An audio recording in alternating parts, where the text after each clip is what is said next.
राष्ट्रवादीच्या 2 रुपालींच्या वादात रुपाली ठोंबरेंवरती कारवाई करण्यात आली। त्यांचं प्रवक्तेपद काढून घेण्यात आलं, ज्यावरून करुणा मुंडे यांनी निशाणा साधलाय। रुपाली चाकणकर यांना मोठा सपोर्ट दिला जातो, तो काय रूप बघून दिला जातो का, असा सवाल करुणा मुंडेंनी केलाय।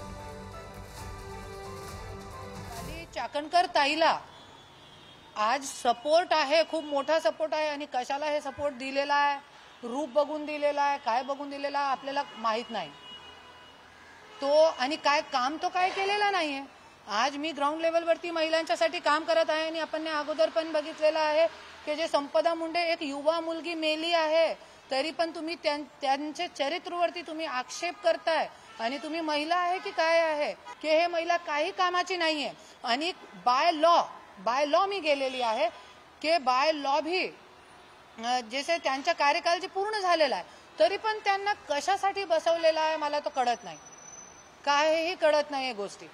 आणि काय महिलांच्यासाठी काय काम पण करत नाही आणि कशाला त्यांना पाठबळ अजित दादा देत आहे मला ते पण कळत नाही आणि मी काय बोलू शकत पण नाही त्याच्याबद्दल।